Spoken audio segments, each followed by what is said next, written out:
the association with pacifier use and vocabulary development, there were two main findings that we saw in our study.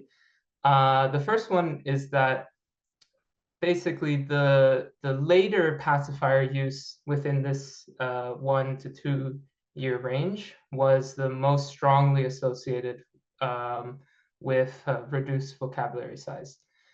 On top of that, the amount of pacifier as it increased compared to it decreasing or staying the same over this period, the increase was also the most strongly associated at, even when controlling for the total amount of pacifier use that they had in their lifetime.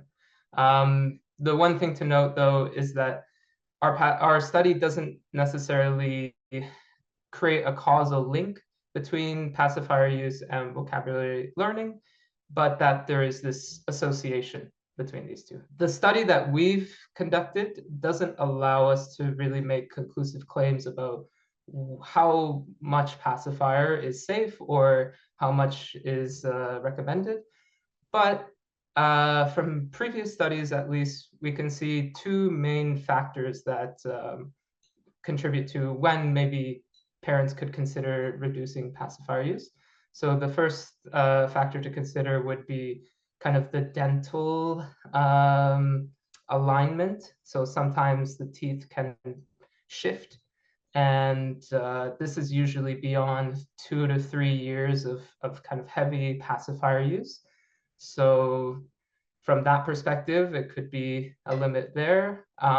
Additionally, beyond 6 months of use, there's also an association with higher risk of ear infections. We still need to look at other potential factors, like, for instance, we are looking at, it could be the dynamic between the child and the parent that's being disrupted through pacifier use. So potentially the child having most of their face being covered with a pacifier reduces the amount that the parent is noticing how their emotions are being displayed or whether they want to communicate. And so this might be driving the effect that we're seeing. Or children with difficult temperaments may be having more emotional troubles and need this soothing more often.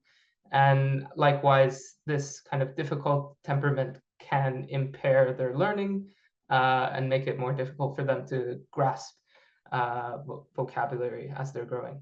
So we're just hoping to make these first steps to see that maybe pacifier use isn't the cause, but that there is an association that we need to investigate further in later research.